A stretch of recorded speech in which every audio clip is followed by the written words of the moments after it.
आंकड़े बढ़ते जा रहे हैं। 2019 की बात करें, प्रयागराज में ही 24 करोड़ श्रद्धालु पहुंचे। 2021 में प्रयागराज में 91 लाख श्रद्धालु पहुंचे, लेकिन इस बार 2025 का ये आंकड़ा देखिए, 40 करोड़ श्रद्धालुओं के पहुंचने की बात कही जा रही है। और जब हम 40 करोड़ कह रहे हैं, तो आप ये समझिए कि कई देशों में इतनी जनसंख्या भी नहीं है, जितना बड़ा शहर बसाया जा रहा है, जितनी बड़ी तैयारी की जा रही है, जितने सारे श्रद्धालुओं के आने का इंतजाम हो रहा है। क्यों हम ऐसा कह रहे हैं, चलिए जरा आपको समझाते हैं। क्योंकि अगर आप देखें, महाकुंभ में अभी कहा जा रहा है 40 करोड़, और ये आंकड़ा अनुमानित है, ये बढ़ भी सकता है, लेकिन अमेरिका की कुल जनसंख्या ही 35 करोड़ है।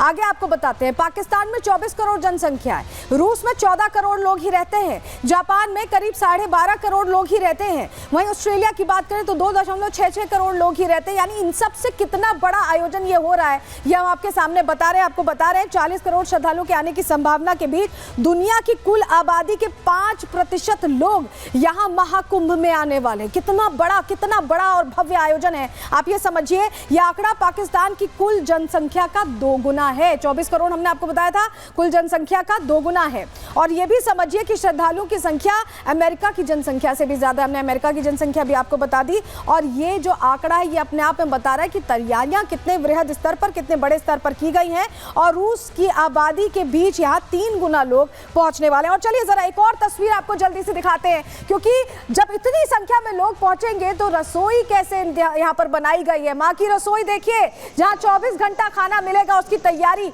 यहाँ देखने खुद पहुंचे योगी आदित्यनाथ, उसकी शुरुआत करने, हर जानकारी लेने, क्योंकि योगी आदित्यनाथ खुद यहाँ पर पहुंचकर हर चीज को मॉनिटर कर रहे हैं और क्लोजली मॉनिटर कर रहे हैं। ये तस्वीरें हम आपको इसीलिए दिखा रहे हैं क्योंकि व्यवस्थाएं कैसे, कितनी पुख्ता हैं, ये तस्वीर में आप देख पाए, सुन पाए और समझ पाए। सबसे बड़ी बात, इतना खर्चा, जब हम आपको बता रहे हैं कितना खर्चा होगा ये भी जानना जरूरी, क्योंकि 40 करोड़ लोग अगर पहुंच रहे हैं तो खर्चा भी बड़ी यहाँ पर मात्रा में होगा। कितना खर्चा होगा अब ये भी जान लीजिए। पहले आप ये समझिए कि नया संसद भवन 971 करोड़ में बना था, ये मीडिया रिपोर्ट के अनुसार हम आपको बता रहे हैं, और ये कंपैरिजन के जरिए हम आपको समझाने की कोशिश कर रहे हैं। राम मंदिर की बात करें तो 1800 करोड़ का अनुमानित खर्चा अभी भी बन रहा है। और वहां कैसे, अयोध्या अगर आप गए हो तो पूरी तरह से तब्दील हो गई है, एकदम औद्योगिक केंद्र बन गई है, पर्यटन केंद्र बन गई है। स्टैच्यू ऑफ यूनिटी का जब निर्माण किया गया तो 3000 करोड़ का खर्चा आया, और उसके बाद वो पूरा इलाका कैसे एक औद्योगिक केंद्र, पर्यटन स्थल में बदल गया, ये भी आपने देखा। और अब कुंभ की बात कर लीजिए, कुंभ में 6382 करोड़ का खर्चा होगा, ऐसा एक अनुमानित रिपोर्ट यहाँ कह रही है। लेकिन जब इतना खर्चा हो रहा है और 6382 करोड़ के खर्चे के बाद यहाँ कितना एक तरह से कहीं स्कोप है अर्थव्यवस्था को बूस्ट देने का, ये भी अब आपको चलिए जानकारी जल्दी से आपके हम सामने रखते हैं और आपको बताते हैं। क्योंकि ये जो खर्चा हो रहा है ये हमें एक अलग आयाम पर ले जाने वाला है, यूपी को और ज्यादा विकास से जोड़ने वाला है। कैसे, समझिए। अर्थव्यवस्था को बूस्ट कैसे मिलेगा? महाकुंभ 2025 में कहा जा रहा है, ये जो अमाउंट आप देख रहे हैं 200,000 करोड़, इतना बूस्ट मिलने वाला है इकोनॉमी को माफ कीजिएगा। और कुंभ 2019 की अगर बात करें तो 120,000 करोड़ का बूस्ट मिला, और कुल मिलाकर ये बूस्ट आगे और बढ़ेगा और बेहतर होगा और अच्छी स्थिति में होगा, रिपोर्ट दिखा रहा है।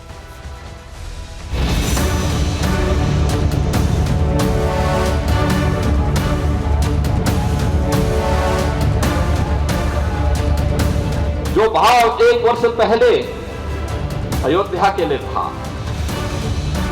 आज वो प्रयागराज के लिए है। हर दृष्टि प्रयागराज की ओर देख रही है। हर एक की आत्मा इस समय प्रयागराज की तरफ है। और प्रयागराज के महाकुंभ के बारे में तो कहा जाता है कि मनुष्य तो आएंगे ही दुनिया के, लेकिन मनुष्यतर जीव भी और तमाम योनियों में जन्म लेने वाले, वहां पर रहने वाले देव योनि की जुड़ी हुई आत्माएं भी इस अवसर पर प्रयागराज कुंभ को का साक्षी बनने वाली है। महाकुंभ की शुरुआत 13 फरवरी से होने जा रही है, लेकिन उससे पहले सभी तैयारियों को पूरा कर लिया गया। कोने कोने पर दूर दूर से आने वाले श्रद्धालुओं की सुरक्षा के लिए नजर रखी जा रही है। स्पेशल ट्रेन, स्पेशल बस चलाकर आने जाने की व्यवस्था की जा रही है। श्रद्धालुओं के ठहरने और खाने पीने के इंतजाम किए जा रहे हैं। खुद सीएम योगी एक एक कदम पर नजर बनाए हुए हैं। इतना ही नहीं, इस महाकुंभ से सनातनी पताका तो फहरेगा ही, साथ ही 2 लाख करोड़ की इकोनॉमी ग्रोथ होने का भी अनुमान है। आस्था और आधुनिकता का ये महासमागम प्रत्येक व्यक्ति के जीवन में भी कैसे खुशहाली ला सकता है। लाखों लोग इस पूरी व्यवस्था के साथ जुड़े हुए हैं, लेकिन यह प्रयागराज के साथ साथ प्रदेश और देश की अर्थव्यवस्था को भी अकेले प्रयागराज महाकुंभ 2 लाख करोड़ रुपए का ग्रोथ अकेले प्रयागराज महाकुंभ से होने का। कैसे आस्था इसको अर्थव्यवस्था को सुदृढ़ता प्रदान करती है, प्रयागराज उसका एक नया उदाहरण बनने जा रहा है। एक तरफ जहां महाकुंभ मेला भारत की प्राचीन सांस्कृतिक और धार्मिक परंपराओं को वैश्विक स्तर पर प्रमुखता प्रदान करेगा, तो वहीं सीआईआई की स्टडी के अनुसार साल 2013 में आयोजित महाकुंभ में लगभग 12,000 करोड़ रुपए का राजस्व मिला था, जबकि 2019 में हुए कुंभ मेले से 1.20 लाख करोड़ की कमाई हुई थी। पिछले कुंभ में करीब 6 लाख से ज्यादा लोगों के लिए रोजगार के अवसर बने थे। इस बार करीब 2 लाख करोड़ की कमाई होने का अनुमान है। मतलब श्रद्धालुओं की आस्था और अर्थव्यवस्था एक साथ पटरी पर तेजी से दौड़ती नजर आएगी। इतना ही नहीं, सरकार ने इस बार महाकुंभ के लिए हेलीकॉप्टर सेवा भी शुरू कराई है, जिसके जरिए ही 150 करोड़ रुपए से ज्यादा का कारोबार होने की उम्मीद है। और यही वजह है कि योगी सरकार महाकुंभ मेले को अर्थव्यवस्था को गति देने वाला संगम बनाना चाहती है। यानी महाकुंभ से सामाजिक मजबूती तो मिलेगी, लोगों का आर्थिक सशक्तिकरण भी होगा। यूपी सरकार धार्मिक सभा को बढ़ावा दे रही है, जिससे उम्मीद है कि आध्यात्मिक और धार्मिक पर्यटन को बढ़ावा मिलेगा। महाकुंभ को लेकर के सारी तैयारियां परिपूर्ण हो गई हैं। यातायात के साधनों से लेकर के आवागमन, सुरक्षा व्यवस्था, साफ सफाई, स्वास्थ्य, सारी व्यवस्थाएं चाक चौबंद हो गई हैं। महाकुंभ का दिव्य अलौकिक नज़ारा दुनिया देखने के लिए उत्सुक है और हमारी सरकार ने सारी जो क्रियाकलाप है उनको पूर्ण कर लिया है। महाकुंभ के अवसर पर जो देश दुनिया से साधु संत महात्मा ऋषि मुनि आए हैं, सभी से मिलकर उनका आशीर्वाद ले रहे हैं और महाकुंभ में उनके आने के लिए उनका आभार प्रकट कर रहे हैं।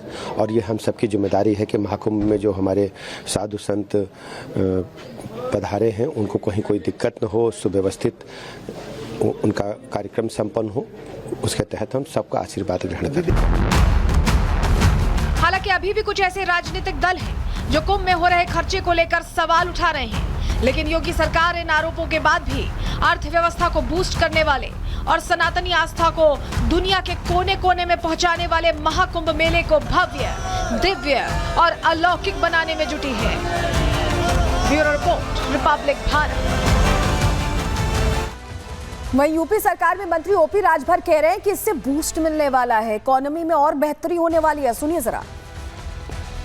चश्मे का पावर थोड़ा दूर वाला बनवाइए, तब आपको दिखाई देगा। वो नहीं वो देखते हैं कि रोजगार एक जगह फैक्ट्री या कोई खुलता है, मंदिर ही बना है। आज हम करें महाकुंभ की चर्चा कर लें, आज महाकुंभ से हम करें लाखों लोगों को रोजगार मिलेगा।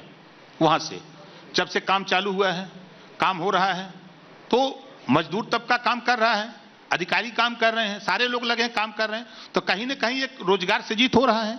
ये नहीं समझ में आ रहा है कि वहां रोजगार भी है।